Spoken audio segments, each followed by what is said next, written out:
Welcome to the 2020 Summit on What Next for Wireless Infrastructure, hosted by the University of Surrey 5G Innovation Centre in association with TelecomTV and supported by ETSI. I'm Guy Daniels, and over the next 2 days I'll be your online MC and session moderator. Now, we have 4 sessions of presentations across 2 days, including a live Q&A panel discussion at the close of each day. We really want to hear from you, so please submit your questions for our guests. There's a form here on the website for you to use.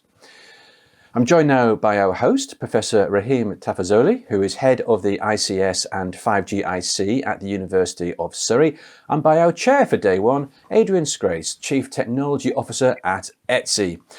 Rahim, you've put together our programme and are hosting this event, but why now?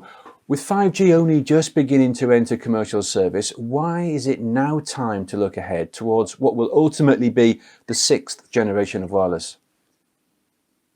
Thank you, Guy, and it's important question you ask. It's for 2 main reasons. I've been to many meetings, conferences, and different organizations all over the world.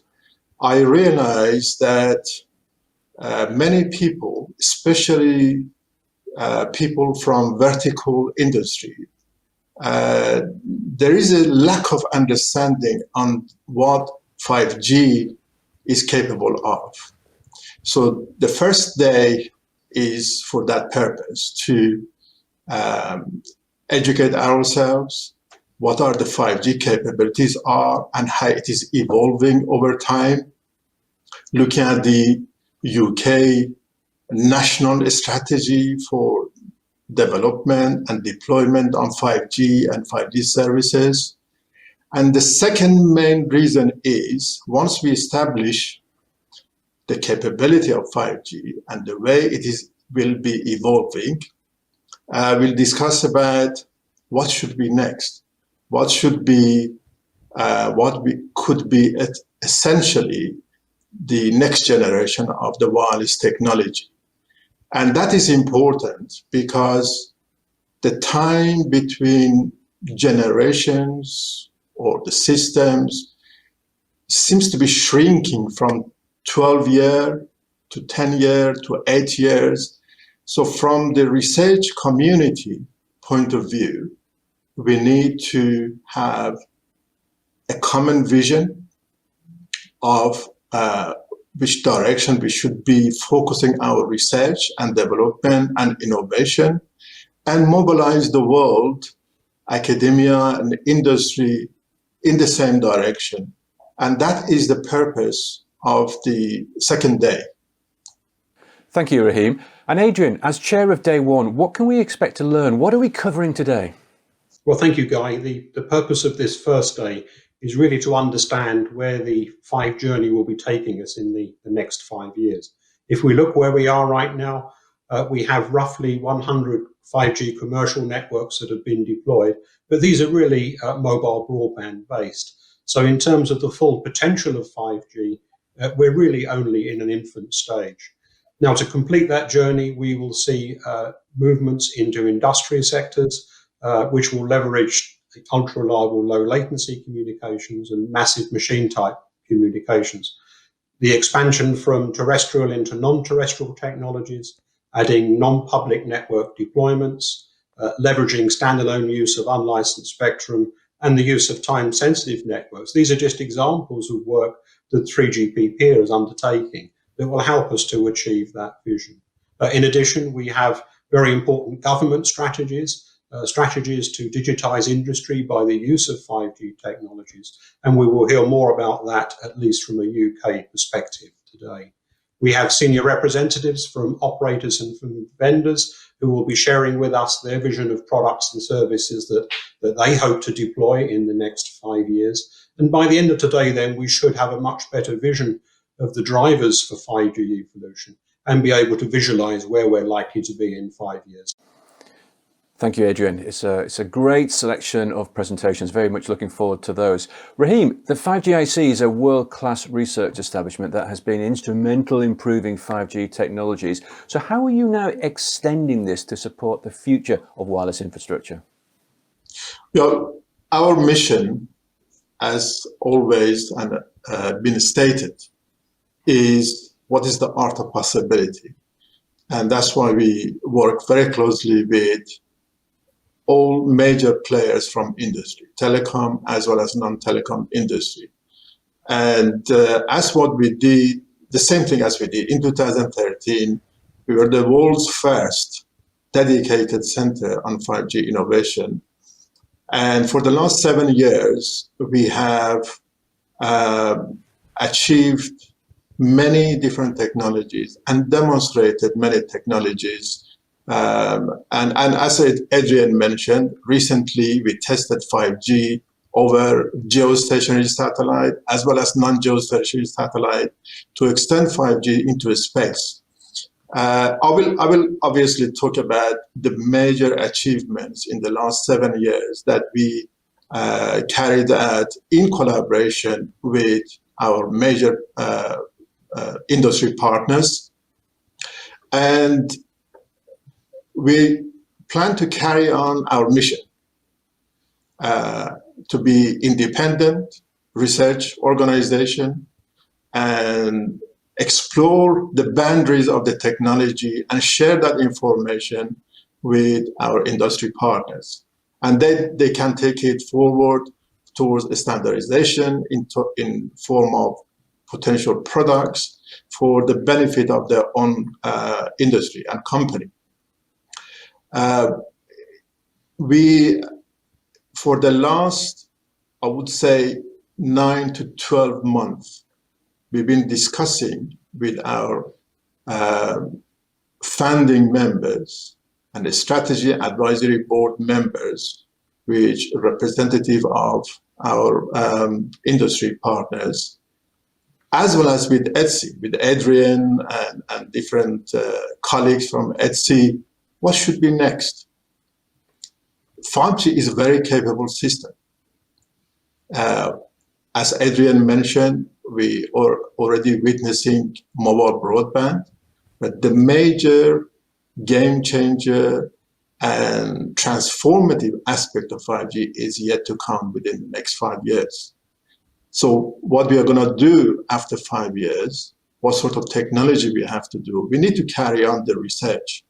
And based on this discussion, tomorrow I will present the vision as well as the white paper on the vision. We're going to publish that one, announce that one officially.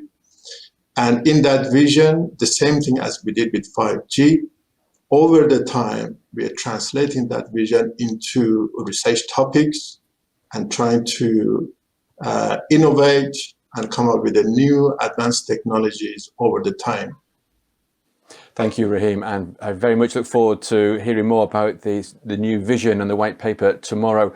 For now, Adrian, ETSI is supporting this event, and obviously ETSI has been at the centre of telecom specifications, and especially through the 3GPP, instrumental in driving 5G standards. So how closely are you working with industry on the development of future wireless infrastructure? I mean, the big question here really, Guy, is once the research and development phase is finished, what happens with those results? So industry invests a lot of time and effort working with academia and universities to undertake this research and development. And then so what? At the end of that, we have good results, which are probably not mature enough for standardization, but they're perfectly mature for pre-standardization. So what ETSI aspires to do here really is provide a bridge, to bridge the gap between research and development and standardization, to provide a landing pad so that those results can be further worked, further matured, so that at some future point they are then fit and proper to be included in 6G standards. Thank you, Adrian, and we'll be speaking again later in the day during the live Q&A session. A reminder that we want to hear from you, so please use the website submission form and send in your questions. The session will start at 4 p.m. UK time today. Right, Adrian, could you please do the honours and introduce our first presentation? Indeed, Guy, and ladies and gentlemen, it's my great pleasure now to introduce Professor Max Liu, who is the President and Vice-Chancellor of the University of Surrey.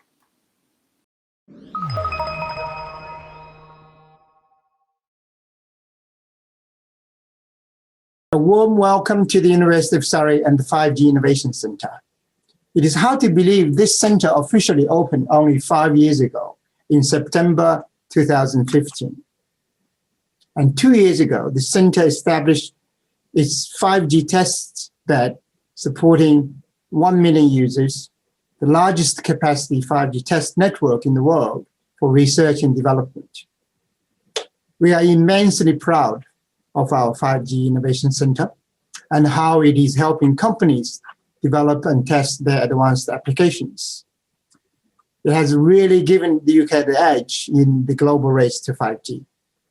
It also delivers real-world benefits from 5G technologies in important sectors of the UK economy.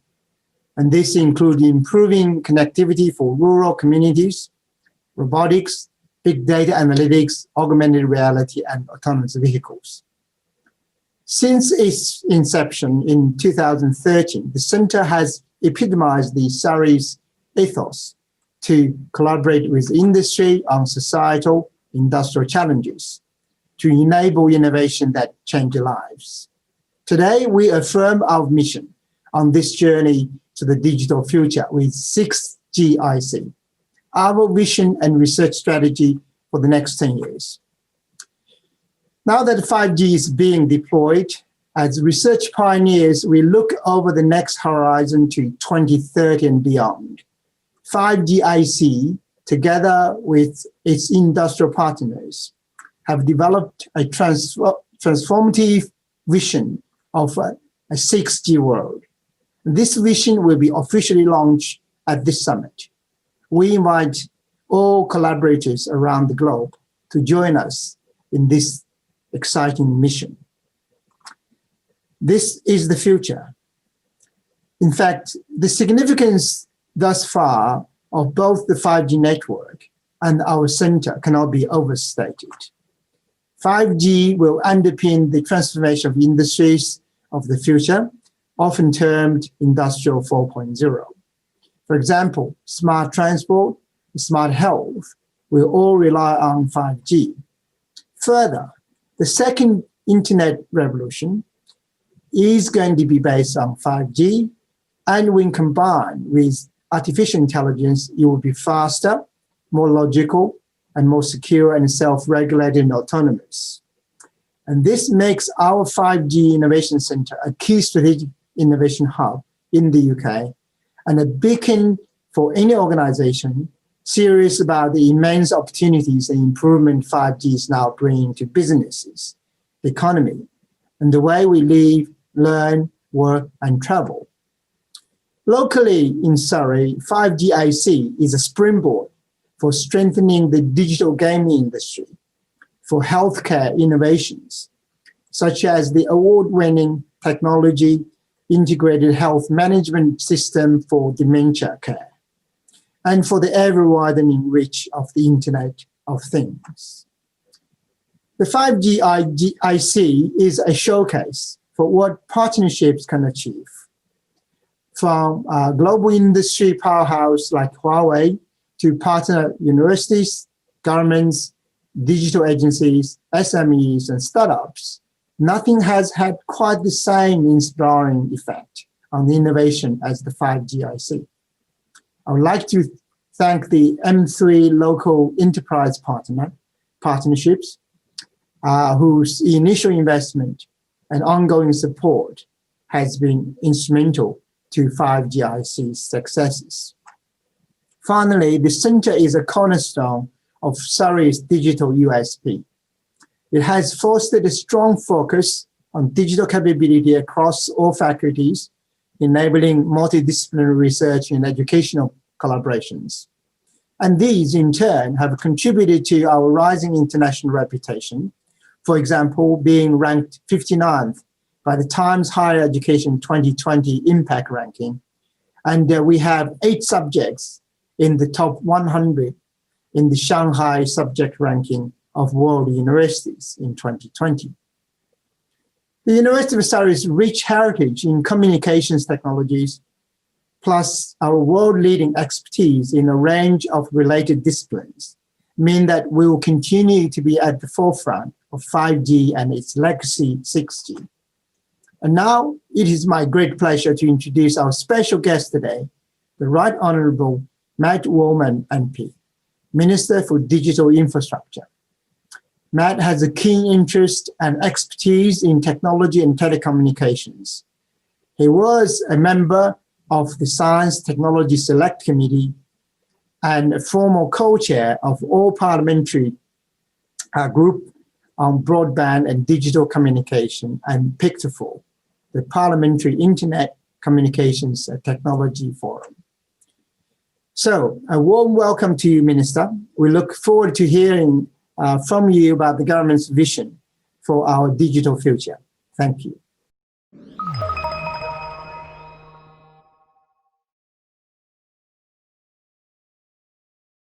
I'm delighted to speak to all of you here at the 5G ETSI 5G IC workshop. And let me start by thanking the whole of our telecoms community for your resilience during one of the most testing times in our country's modern history.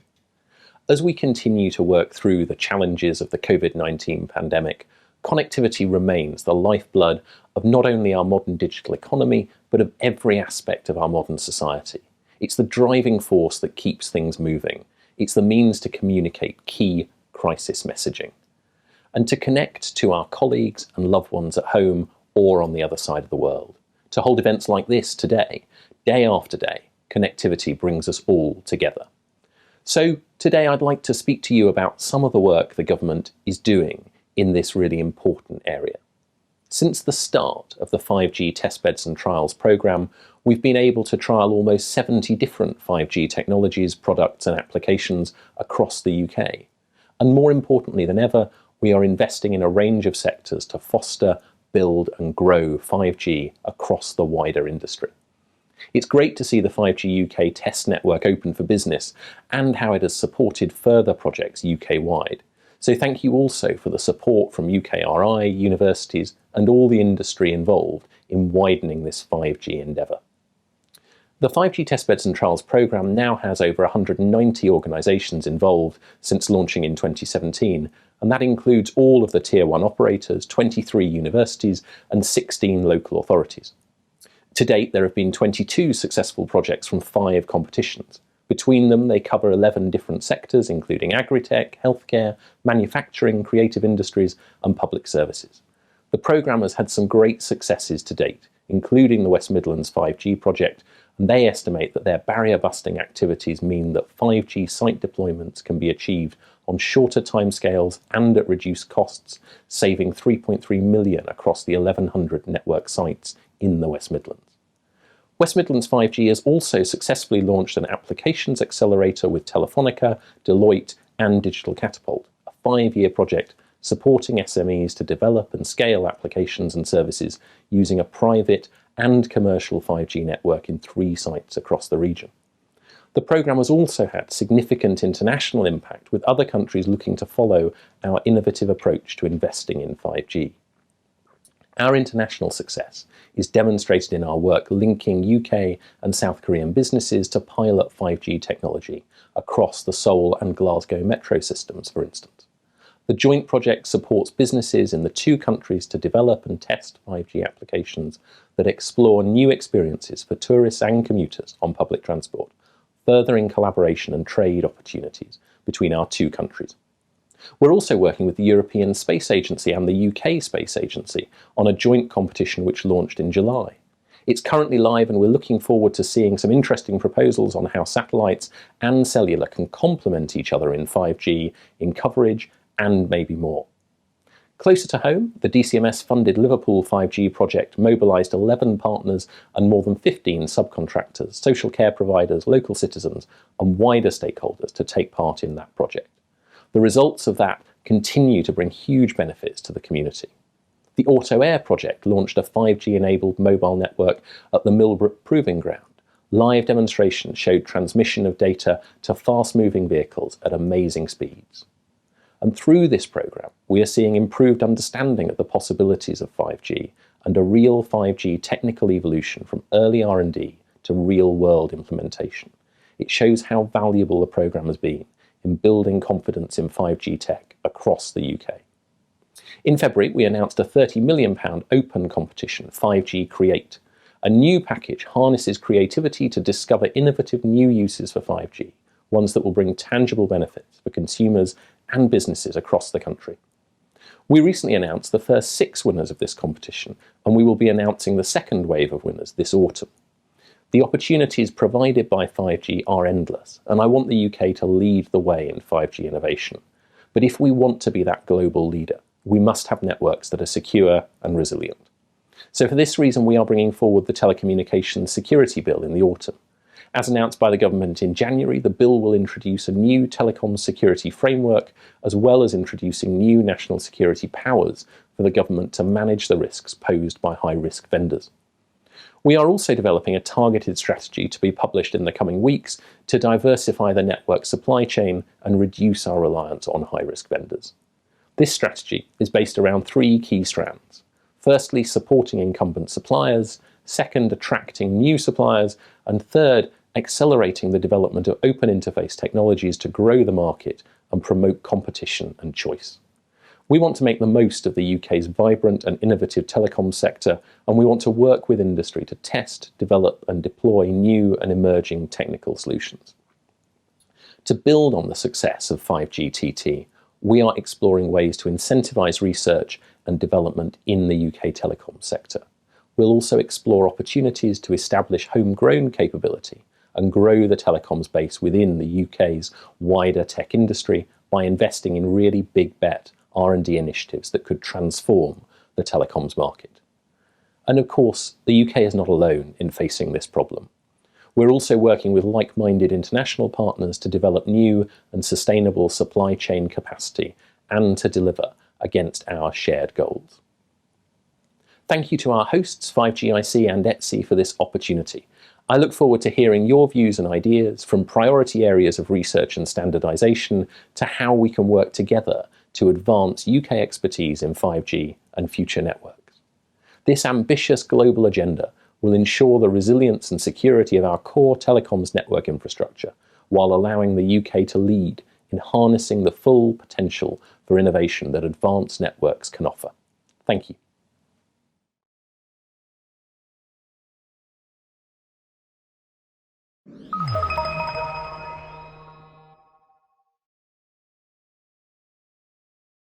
You're watching the 2020 Summit on What Next for Wireless Infrastructure.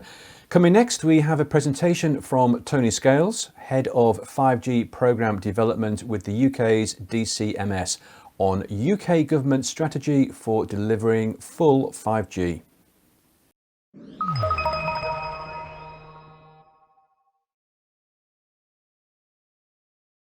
Hi, I'm Tony Scales.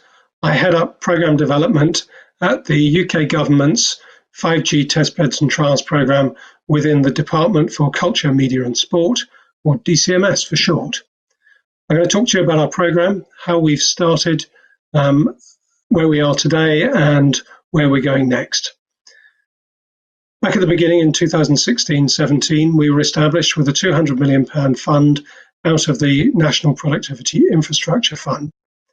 And that was designed to make sure that the UK was a leader in 5G activities, as well as making sure that we exploited the capabilities to deliver improved productivity, both across industry sectors of the UK and in public services. We set out with a vision to build the base for 5G investment, both from the public sector and from industry, to foster the UK ecosystem of players so that there was a vibrant market for 5G services, further lead the UK efforts on 5G research and development. So far we've engaged with over 190 organisations directly involved in the programme through funded projects, including all of the Tier 1 operators, 23 universities, and 16 local authorities through a lot of projects.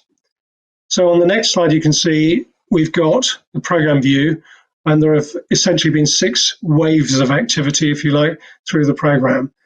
First one was some use case trials we ran fairly early in the process, a lot of them before 5G had matured very much. But again, looking for the use cases that would drive 5G adoption. Those range from agri-tech to tourism to industrial 5G, logistics and transport, and some rural settings as well. In the second wave, we looked at urban connected communities. We ran a major campaign, and the West Midlands Combined Authority won that competition and established the West Midlands 5G organisation. And they've been spending the last couple of years working very, very hard on the infrastructure to support 5G, right the way up through everything from how councils deal with planning applications and with licensing access to services, right the way through now to running use case trials again on transport, on in many different application areas as well. The next stage is the UK-Korea collaboration, where we're working with Cisco and the Korean government on the Seoul Metro and on the Glasgow Metro to replicate the same activities of high-quality immersive media on metro trains.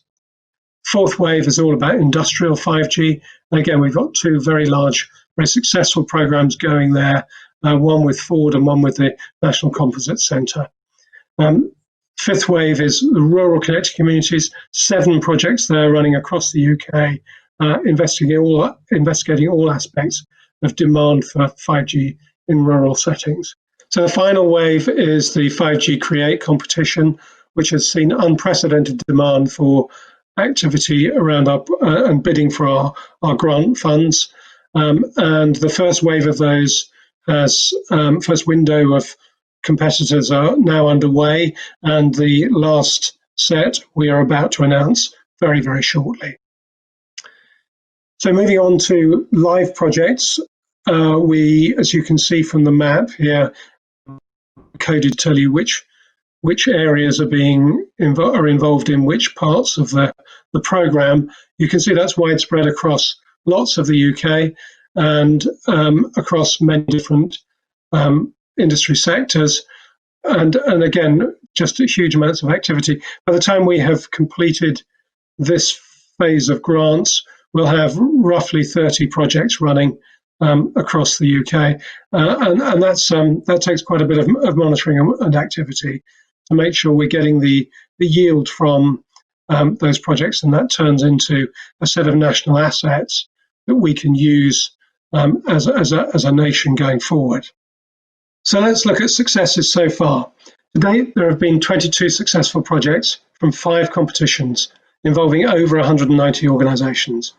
Between them, they cover 11 different sectors, including agri-tech, healthcare, manufacturing and creative industries, as well as the public sector.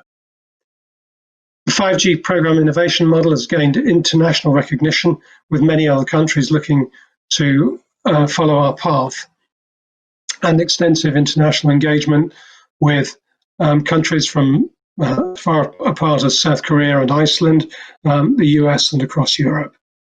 We're also working in space with the European Space Agency.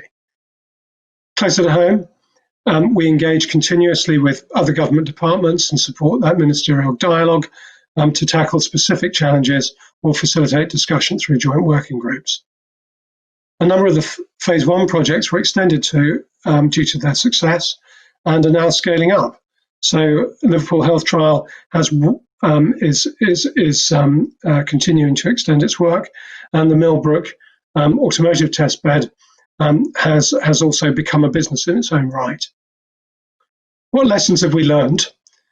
Well, we started very early in the game, prior to the formalisation of many of the standards. Access to equipment, access to spectrum were all early challenges for our early trialists. So now we feel like in many ways we are coming of age in that sense. Vertical markets and different geographies have different requirements for 5G. One size doesn't fit all. 5G is much more like a Swiss Army knife in that sense.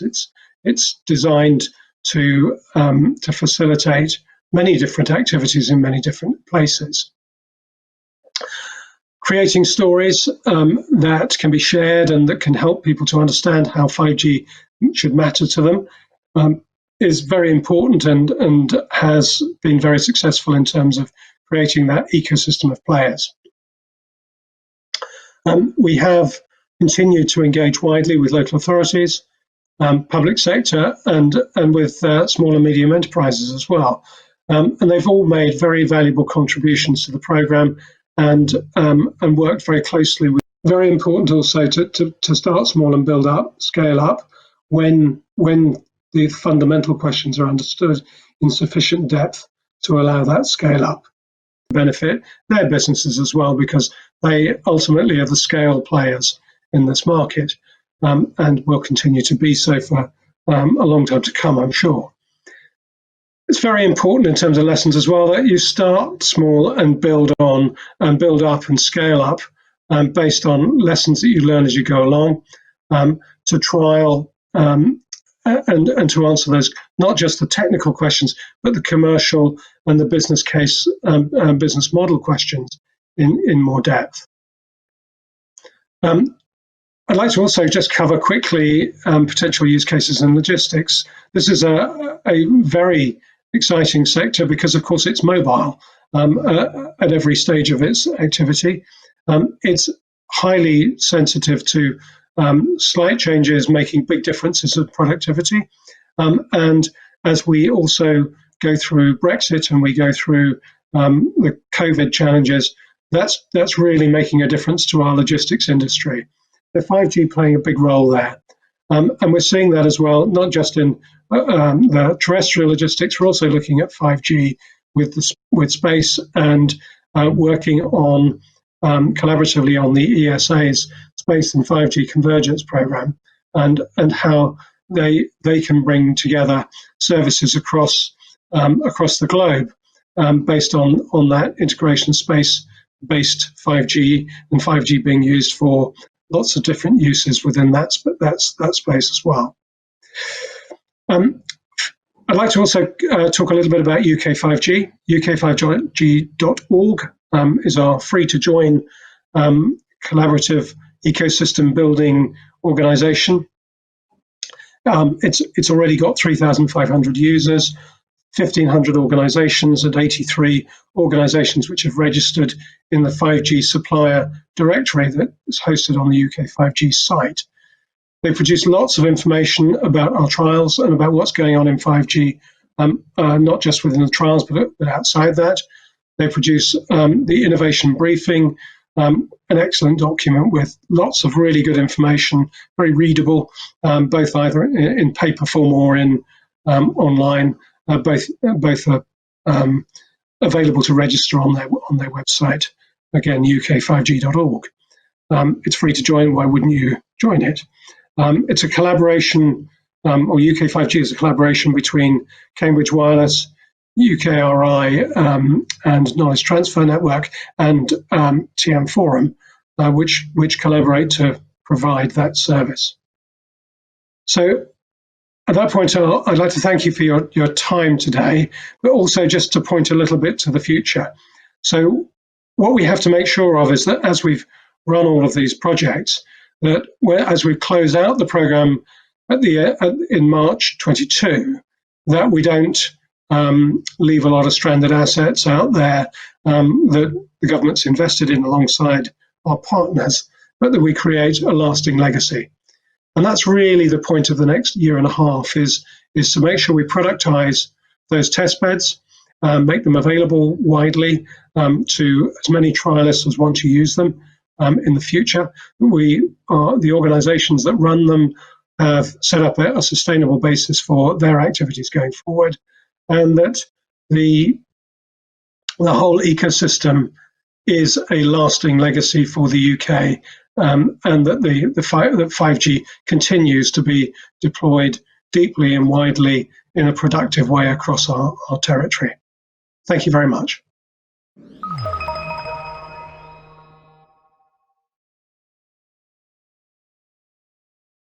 A reminder that we have a live Q&A session at the end of today, so please send in your questions as soon as you can.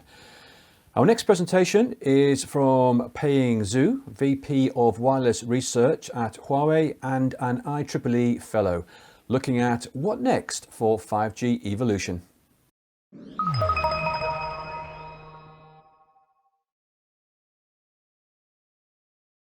Hello everyone, my name is Pei-Ying Zhu. I'm working for Huawei Canada. Thank you for inviting me to give this talk. I will talk about what next for 5G evolution. As you may know, 5G standard has gone through several releases. We started the study in 2016. Then afterwards, we released the first standard. It's called Release 15 toward the end of 2018.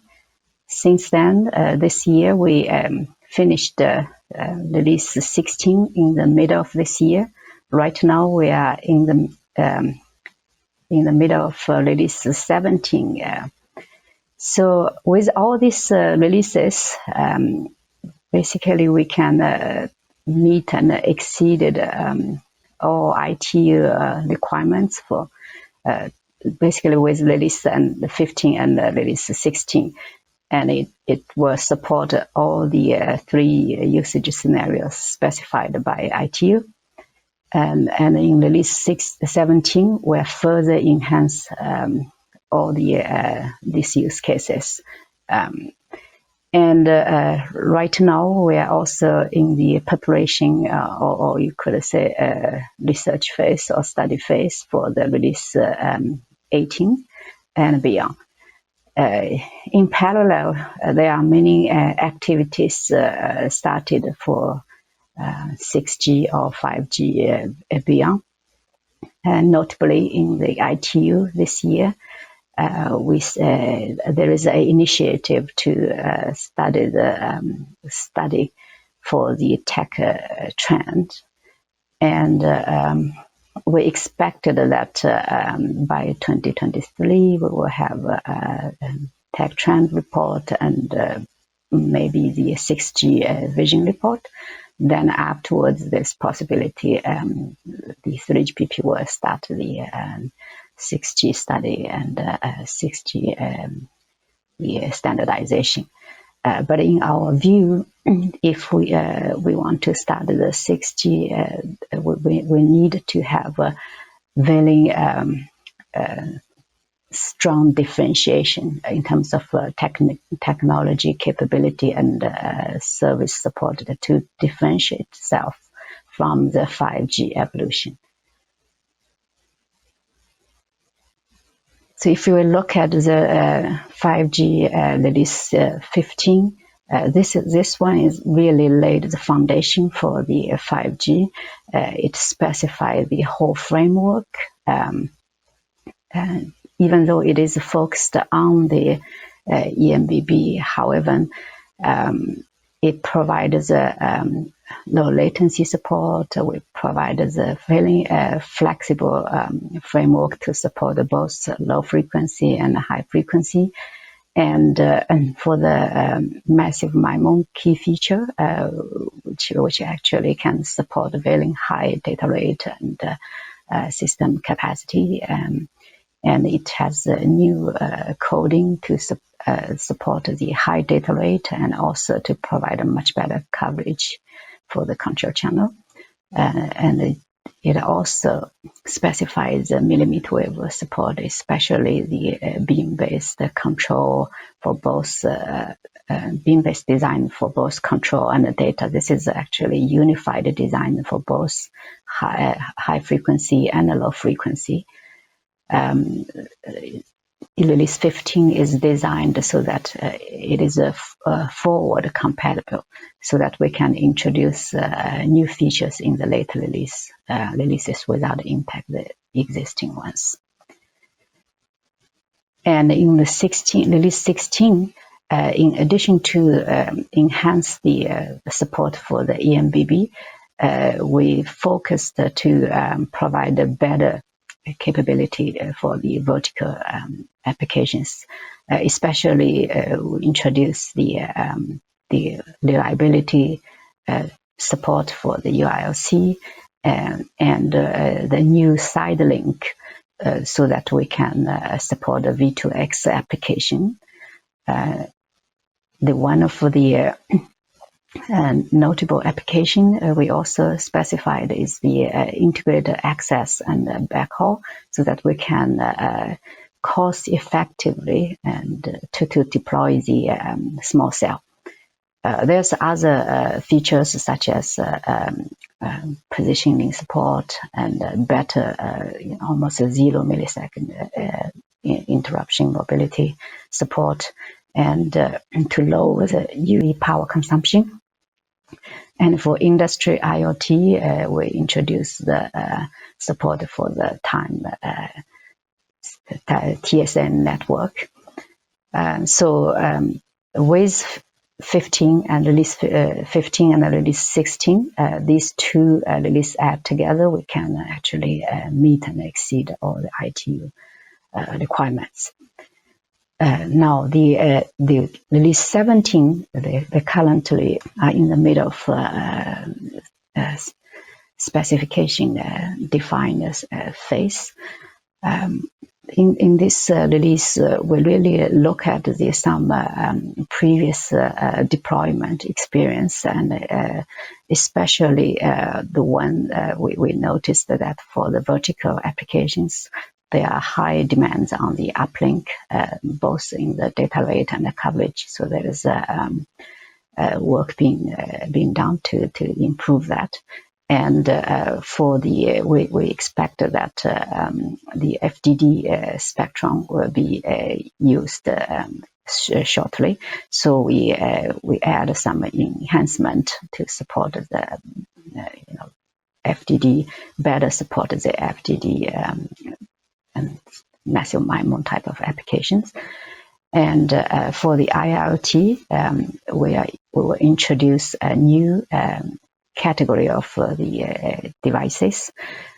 This is a reduced capability so that we can, serve the IoT users. There's also the enhancement related to the UILC and better positioning accuracy for the indoor.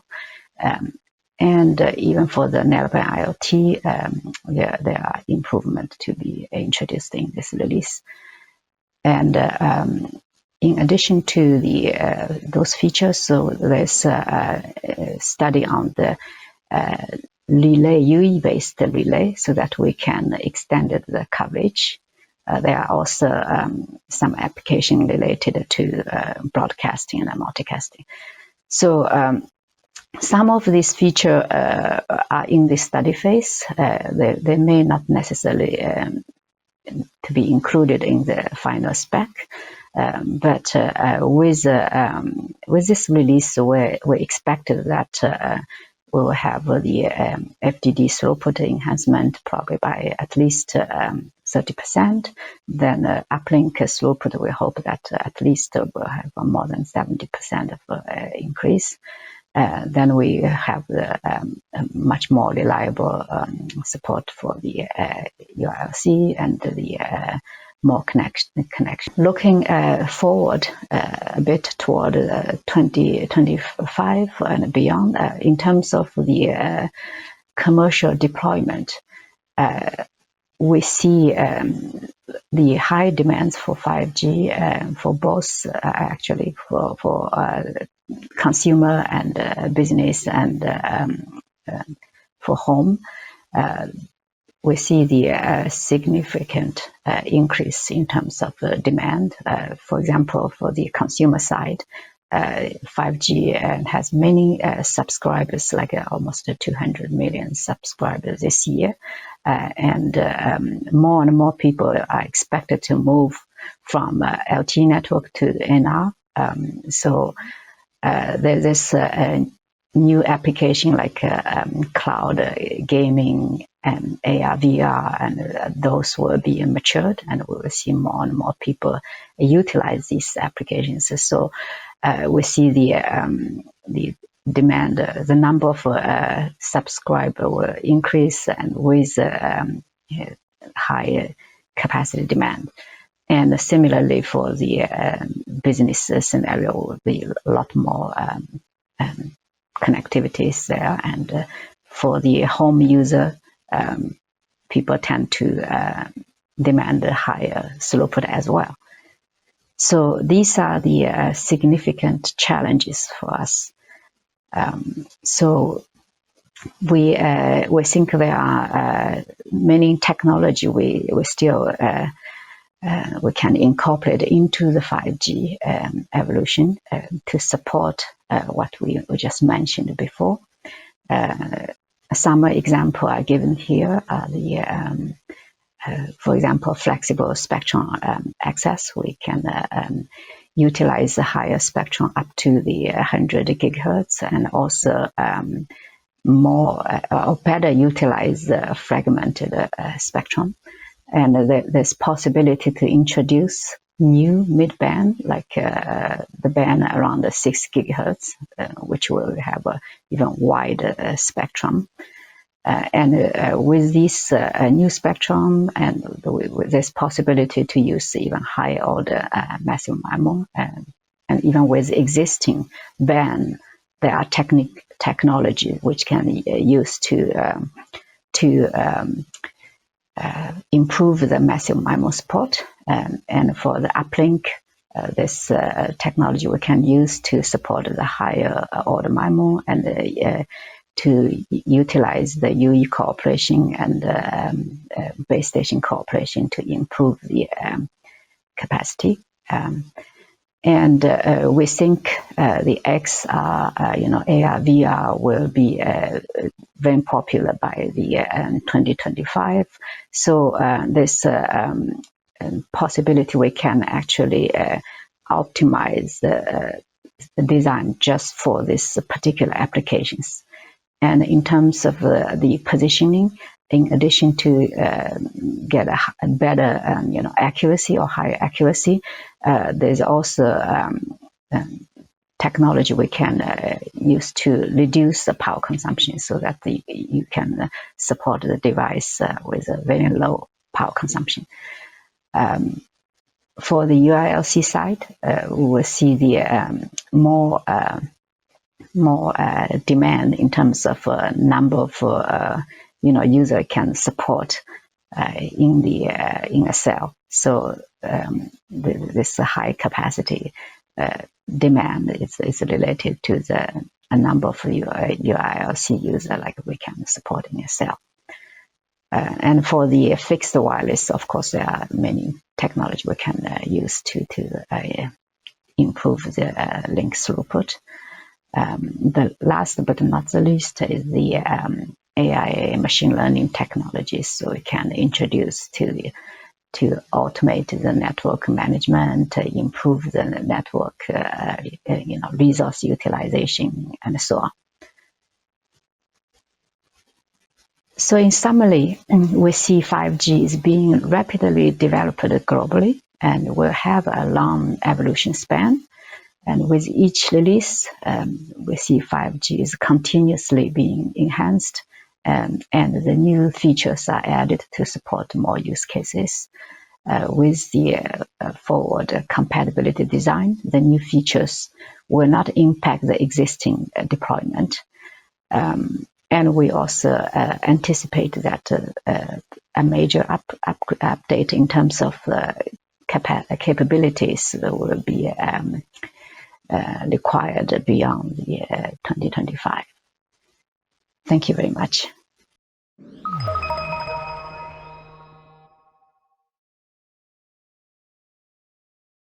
You're watching the 2020 Summit on What Next for Wireless Infrastructure.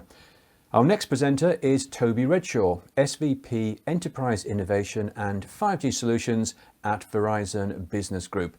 And he will be talking about reigniting value through frontier technologies.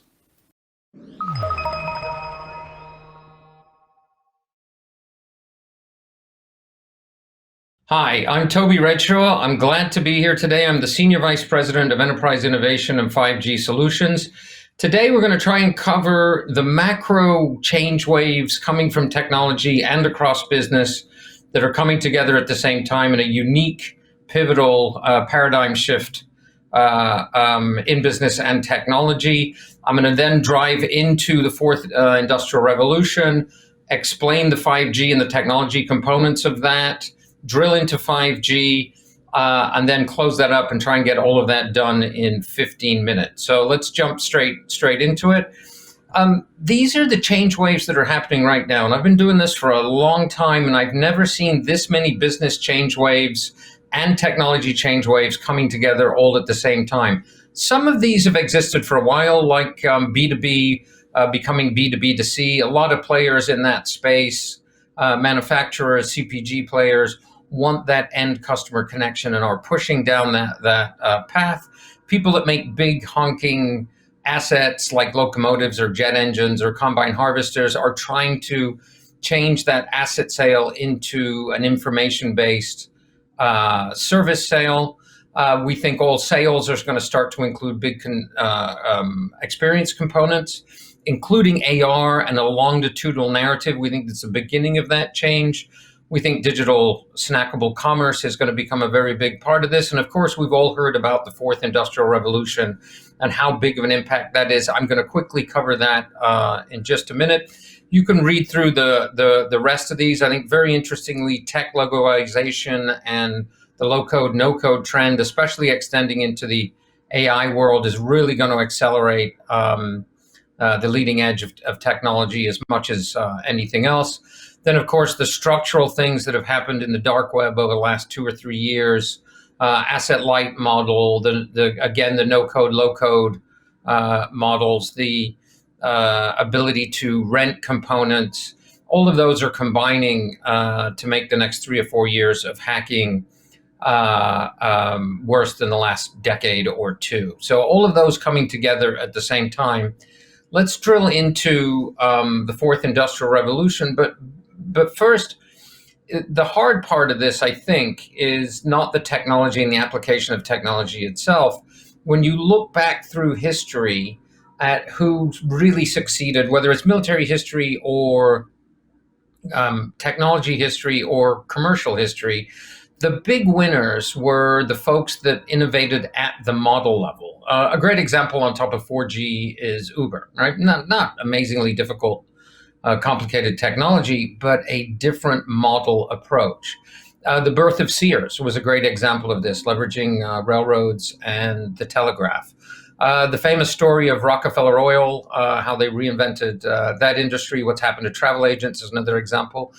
And if you look across broad industries like education or the advertising to fulfillment chain or how media and video gets consumed, they look right for that kind of asset optimization, platform model change approach with these technologies. So I do think there's still a lot of room at the model level for innovation with these technologies.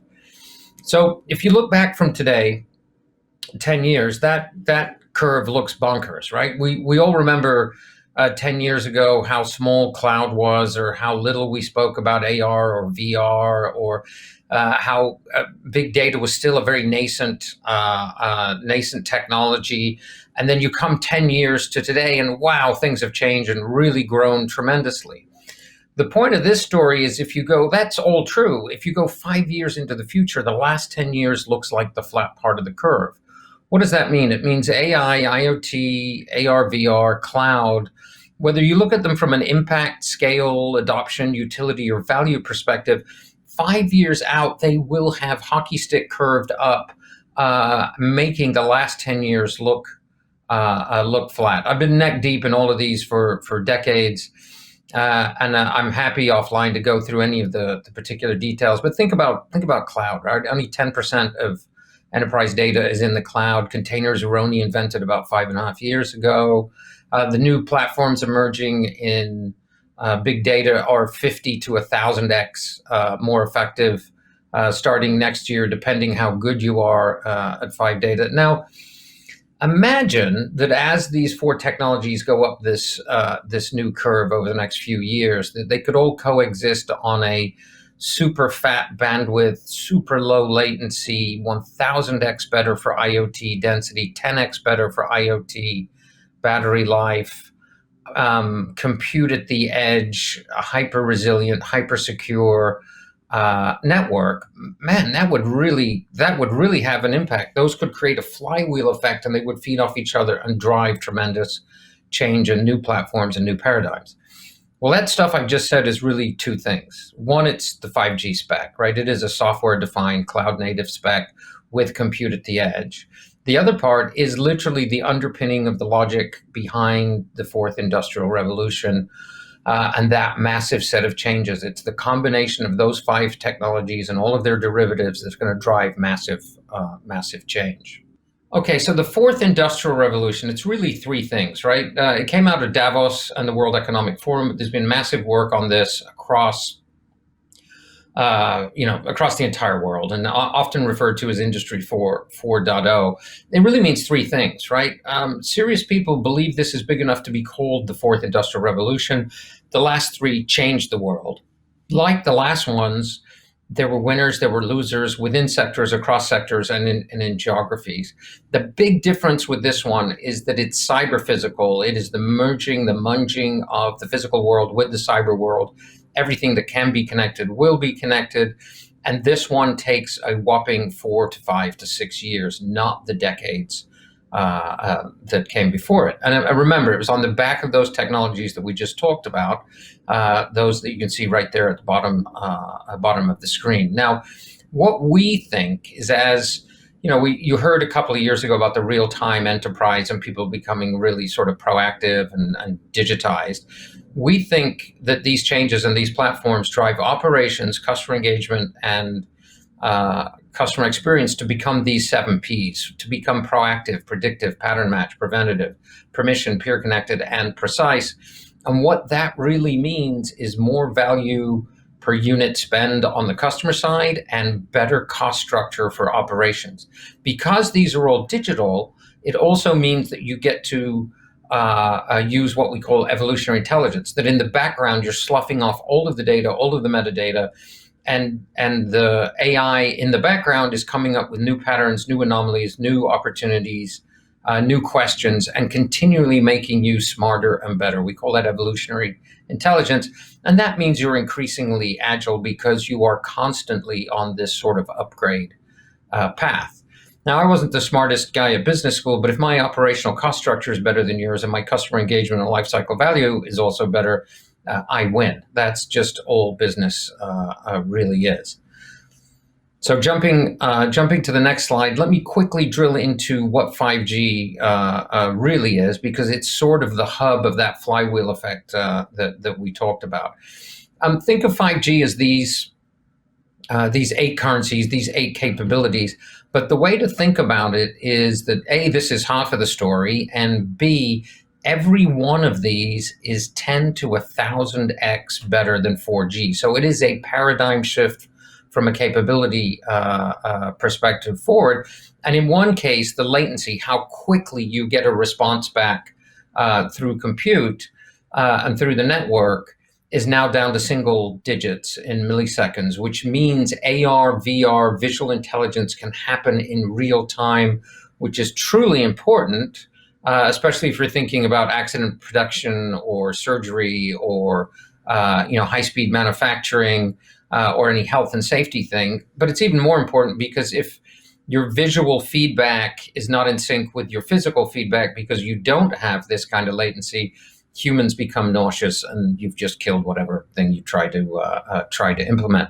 But this is only half of the story, right? The real big part of this is because 5G is a software-defined cloud-native network, the edge of the network becomes bog standard compute. So this is like having all of those radio through the air features that I just talked about with a supercomputer in your back pocket. Software-defined cloud native is just gobbledygook for the edge of the network turns into a computer. So no longer is this just a compute platform. It is your network integrated into your compute topology. So this is going to create new platforms. I'll blast through these really quickly. Here's 3 that are already in the lab and with customers out in alpha test. Dumb $50 camera takes the pixel, sends it back to some pretty standard ML at the edge in the compute, and now you have visual intelligence in real time, whether that's safety and security, watching people in an airport, or whether that's retail shelf level management and real-time inventory shaping, or anomaly detection on the manufacturing of circuit boards, or traffic intervention, any of those.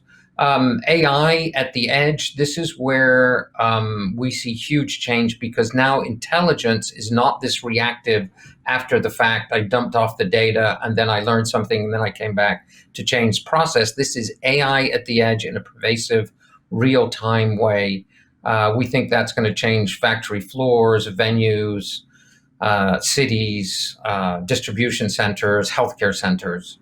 Just making those, again, the 7 Ps that we talked about. Then on the right-hand side there, AR and VR, the immersive creation of content and consumption of content in personalized, digital, precise, intelligent ways, helping you drive better outcomes in life and on the job. So we think these 3 are all going to make huge changes. This is disruptive economics for the CIOs, because if you were listening there, I talked about different verticals, different parts of businesses, all the same platforms being reused over and over again. So think about it as connectivity platforms and then micro solutions on top of those. Again, behind that, evolutionary intelligence, providing that continuous improvement path. And again, you'll do this for economics, right? This will not only be disruptive economics from a CapEx and OpEx perspective for CIOs, but for the actual business implementations that you're driving to be more competitive than your whoever you're competing against. These are just some examples, again, echoing what I just said about where these common platforms play. Again, across different sectors, front of the house, back of the house, and in the hand of customers. Real-time AR, you hold it up to a shelf and it tells you what's on your shopping list, or tells you not to buy that box of stuff because it's got nuts in it and your twins have a nut allergy, or gives you a special personalized demand shaping offer. Again, in the hands of front of the house, back of the house, or consumers. And then on the AR side, we start to see layers of AR just being more personalized and intelligent and helping everybody from the factory floor worker to the tourist to the healthcare center worker. So the bottom line, again, is, look, there's massive tech-centric creative destruction coming. I have never seen a set of business changes and technology changes coming together at the same time.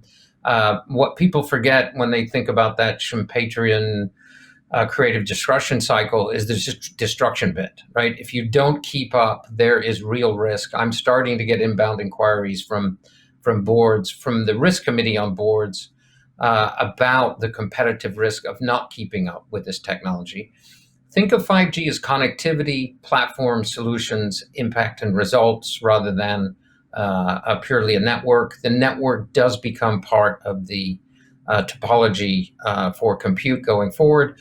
We see real-time intelligence, augmented and immersive experiences, along with all of the data coming back from IoT and synthetic IoT being anchor technologies. And you will see some really big winners as people start to evolve at the model level. So this is starting now, it's coming fast, and it's accelerating. The one last thing I'd leave you with is, in this complex world, we truly believe as a company that, and I'm happy to work somewhere that has a little bit of humility about this, that we do not know all the answers, that partnering in deep context is really key to moving quickly and smartly and getting results. which I'm not sure is a commonly held belief. Well, anyway, thank you for your time. That's all of that in about 15 minutes. Glad to be here, and thank you again.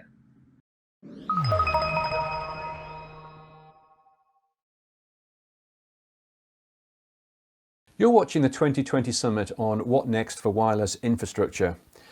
Dinesh Verma, IBM Fellow, Distributed AI at the IBM TJ Watson Research Center is next with a presentation on AI-enabled network insights.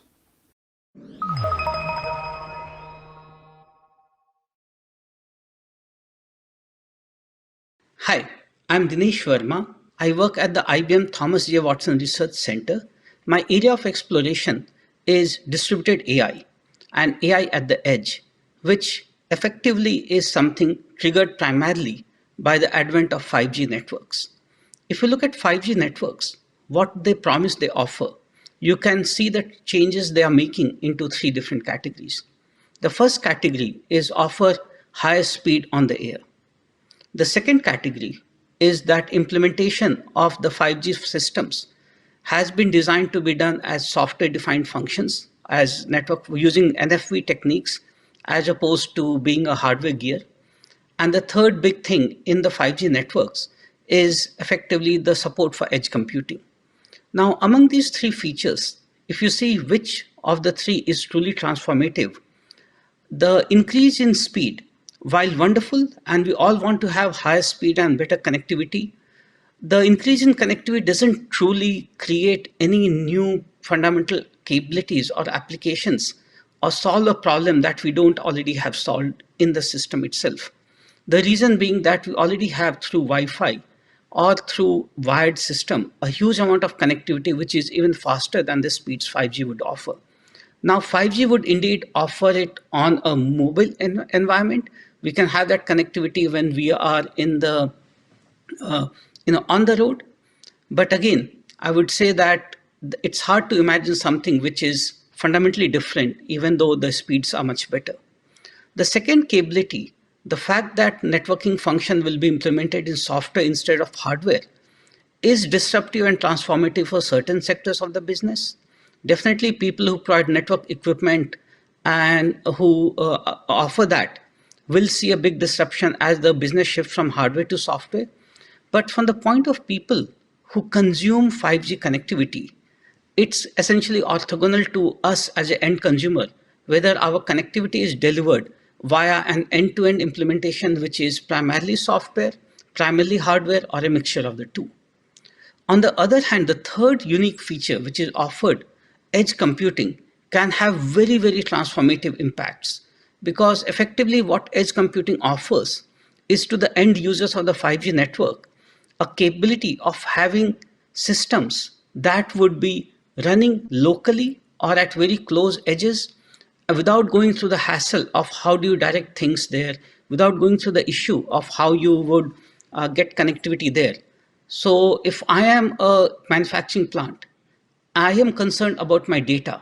I need to connect my data. I need to keep it locally. I have got warehouses and buildings which require to span the network connectivity, a layout of multiple Wi-Fi devices right now. If instead of doing all that multiple Wi-Fi device network, I can just have one 5G sub-6 or sub-band environment, which could effectively connect all of my infrastructure and land me connectivity to an edge server, which is local, where my data will be preserved, where my information will be kept private. That is of tremendous value to me because I can run AI workloads, I can do data analytics, I could do mining, anonymization, encryption, all on my manufacturing data at the local site. Similarly, if I am running an automotive fleet and I have to run them directed to my local car dealership, which is in the area so that they can keep track of my fleet of cars or manage their support, 5G offers a nice way so that I can get them to a local area and manage my automotive fleets in a very nice way. So the true transformation from 5G that will happen will arise because of edge computing. And there are a whole bunch of applications of edge computing which make sense in the context of the enterprise workloads and enterprise connectivity, which is where I would envision a big transformation and big change coming through.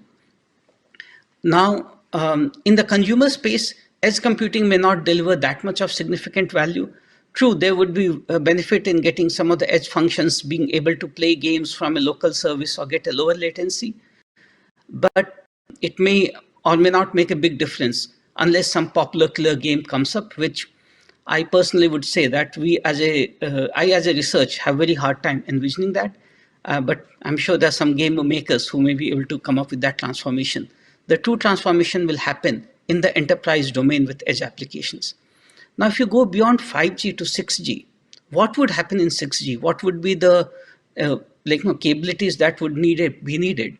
We'll have to look at the limitations in the 5G architecture. 5G architecture, like all other generations, have been specified by a standard committee. There are aspects of it which seem to be a little bit problematic as far as scalability and rollout are concerned. For example, it was fabulous to have a concept of network slices, but you have to be very careful how network slices have to be implemented. When about 30 years ago, when ATM networks being established, they tried to establish a similar concept of end-to-end system, and the implementation of that or the scalability of that solution was a challenge, which effectively, I believe, led to ATM being delegated to be just an underlay network for the IP communication. So the network slice concept, again, depending on how you're implementing it into individual network router, may, I would suspect, lead to certain scalability issues. And I would envision in 6G a new different architecture, a new different approaches for supporting network slices may be available and may come around. Similarly, another limitation that we see of 5G network is that you are getting to millimeter wave speeds, but millimeter wave speeds for 5G, which offers you really truly high throughput, cannot penetrate walls and glasses. In 6G, we are talking about even higher speeds. And when you talk of higher speeds, we would end up into architectures where the device range would be fairly limited. And when you go those device ranges, you have got things in the house and they have to have services and their access point in the house. How do you connect that to the backend? And then you get a mismatch of a very high-end, high-speed software on one side of the access router, and perhaps a lower band, a lower speed on the other side, which leads to another need and demand for things like increased enhanced edge functions at the device, caching, and other ways to mitigate the speed mismatch. So I would envision that 6G effectively would drive strongly towards these type of edge capabilities on functions designed to handle the communication mismatch. And we'll see the new fundamental architectures for 6G to have a lot more edge boxes, a lot more edge computing, edge intelligence, caching, analysis functions, which will be designed to handle the two mismatches. So in summary, you could see that my biased view or my view is that the big transformation that we'll see in 5G and 6G would be around more and more enhanced architectures, streamlined for performance, efficiency, and the broad architectural issues, which will drive the industry, both enterprise and the consumer space, towards more and more of edge computing. Thank you.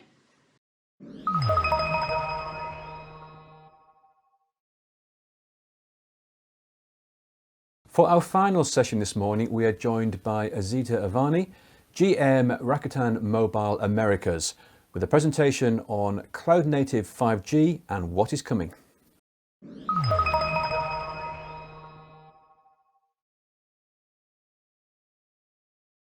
Hello, I'm Azita Avani, General Manager of Rakuten Mobile Americas, and I'm going to talk to you about cloud-native 5G and what's coming. I've been in the telco industry long enough to see the transitions from 2G to 3G and from 3G to 4G. But the transition from 4G to 5G is the one I'm most excited about, because not only we can use 5G as an enabler for other industries to transform their industries, but also we could take the moment to radically transform our own networks. And that's what we've done at Rakuten Mobile. Rakuten Mobile sits in the context of Rakuten, the parent company, which is a cloud company at its DNA. We have over 70 different businesses that are all cloud-based. And marrying that with the deep telco domain expertise in Rakuten Mobile helped us propel to this cloud native 5G architecture. In addition, when people think about moving into cloud native architecture, they're thinking of perhaps working with a number of startups that might not be in business for long. But the fact that Rakuten, with the strong balance sheet and P&L standing behind this architecture, should mitigate that concern. When we think about 5G, we're not thinking of connectivity as the end, but as a means to the end. So we look at 5G as a canvas that then we can paint services that serve industries and consumers and communities, smart cities. And what's important is actually the services. Of course, at Rakuten, we have a number of services in these areas, but we are working with partners to bring more services on top as well. Rakuten Mobile has two sides to the coin. There's the Rakuten Mobile, the mobile operator in Japan. That's the world's first and still the only fully virtualized cloud native network. And there is the Rakuten communication platform that we have made available to other mobile operators as it's sort of an easy button that they can use to go into cloud native architecture. Rakuten Mobile uses RCP, and it's its first customer. So you can think of RCP as a solution made by an operator for operators. We launched our 4G service earlier this year, and that's, again, world's first and still the only fully virtualized cloud-native network. And by virtue of having a very efficient and cost-effective network infrastructure, we are able to pass those savings on to our customers and offer them a plan that is a very simple plan we call Unlimited at half the price of the going service plan in the country. And again, we believe that by making the underlying connectivity more accessible to everyone, we get the traction, and then we can offer services running on top of it. We started offering the 5G service end of September of this year, and we are offering that at no additional cost to the 4G service. We call it Tada 5G because that's it's called free 5G in Japanese. And we are working with two wonderful radio partners in both the sub-6 and millimeter wave, which I'll talk a little bit more about later on. So 5G for us, it's really sitting on top of 6 very key pillars. Number one pillar is 5G is about cloud. You know, we are talking about running cloud software on top of commodity hardware. And that drastically reduces the price. We are talking about running it in containers, which makes things much more scalable. 5G is about radio. We're going from traditional vendor lock-in tower of a radio to Open RAN and virtual RAN. 5G is also about automation. We've been relentless about automation. We want to make sure that if there's anything that needs to be done twice, we've automated that. And I'll talk a little bit more about that as well. 5G is also about collaboration. By having an open architecture, we are inviting others to innovate at these various layers at a much more granular level. And we are cultivating the ecosystem with that.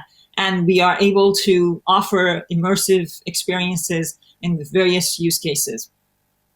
5G is also about security. With openness, there is the responsibility for making things much more secure. So we are very diligent about security, and I'll touch upon that a little later on as well. 5G is also about organization. I know when we talk about 5G, we usually cover the technology. We don't talk about technology. We don't talk about organization, but organization is just as important. You know, we have to get rid of the silos, and we have to bring in folks that have that cloud mentality, that are able to continuously innovate and create agility in the system. 5G is about cloud. You know, the importance of cloud cannot be overemphasized. You know, we are running our 5G software in containers on top of commodity off-the-shelf hardware, and even 2 types of commodity off-the-shelf hardware, which actually not only drastically reduces the cost from going from purpose-built hardware to COTS hardware, but even another drop from there, going to only 2 SKUs of COTS hardware. Going from virtual machines, which we used in 4G, that was good, to containers, are giving us that much more elasticity, that much better performance, and also, spinning out the containers are much faster, in a matter of 5 seconds versus 7 minutes with the virtual machines. And overall, this is helping us with reducing the cost by improving the elasticity and scalability. 5G is about radio. It's very important that we go to Open RAN and virtual RAN. In a traditional network, we're talking about vendor lock-in with one tower of baseband radio units, antenna, all coming from one vendor. And in the Open RAN, we've opened up these layers, so we have different vendors able to innovate at these different modules. And as you can see later on, we very much leverage this. And given that the majority of the cost of the network comes from the RAN, making RAN more efficient is very, very powerful savings that you can have in your CapEx. So with the baseband unit that's not sitting at the base of the tower, it's converted to software running on top of commodity hardware in a data center rather than sitting outside. And that needs to be weatherproof, that you have to send technicians to operate it and maintain it. By having it in a data center, and you can scale it up and down based on actual traffic rather than provisioning it for maximum possible traffic. You can support multiple cell sites. So there's a lot of efficiencies that you get by going to open virtual RAN. And with the 5G, as I mentioned, we have 2 great examples of the radio units coming from different vendors. They're both state-of-the-art massive MIMO platforms, and we're very happy with those. And in addition, if you look at our entire portfolio of radios for various use cases, whether it's indoors, outdoors, deep indoors, and they're all covered by the same software. This is something that absolutely could not be done in a traditional RAN architecture. When it comes to automation, this is a part that we are very, very diligent about.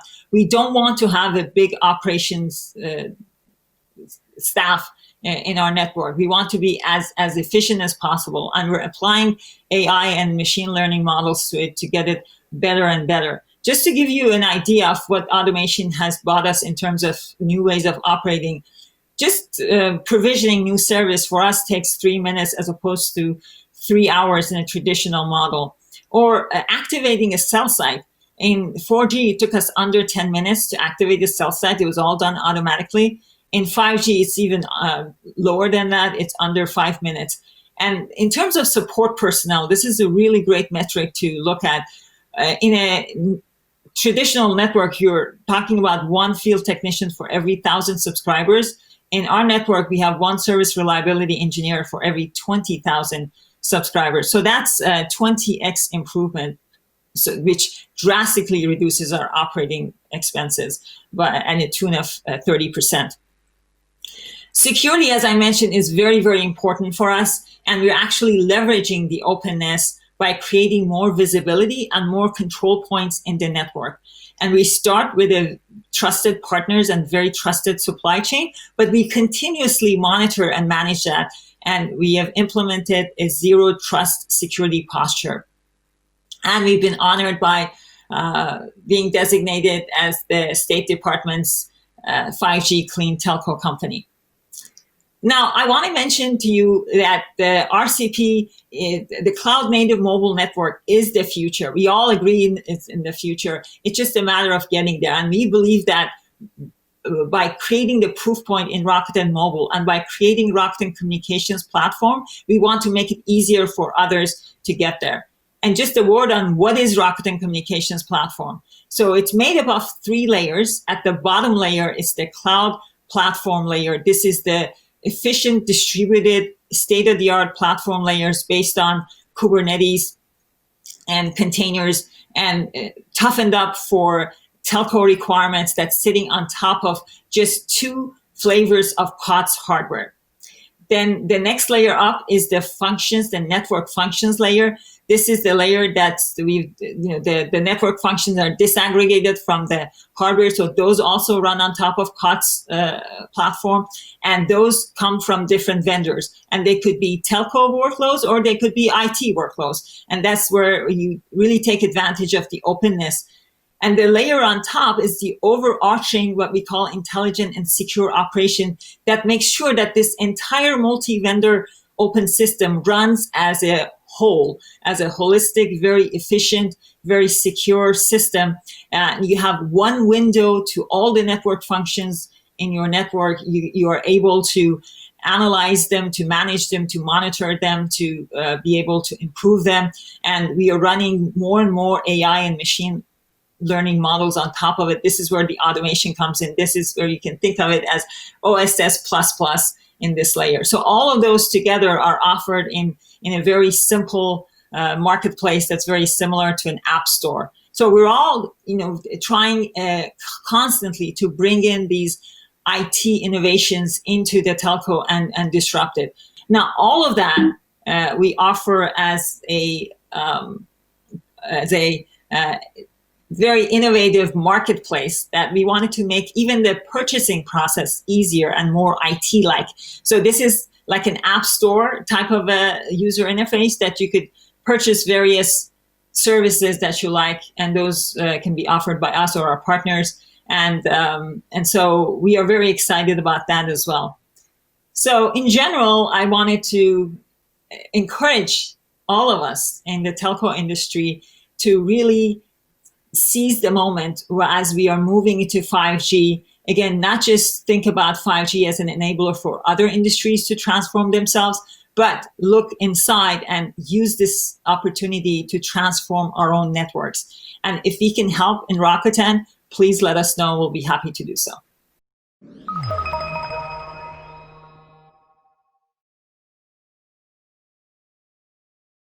That concludes our first morning session. We'll be back after the break with our afternoon programme, which will lead into our live Q&A panel. If you haven't already done so, please submit your questions now.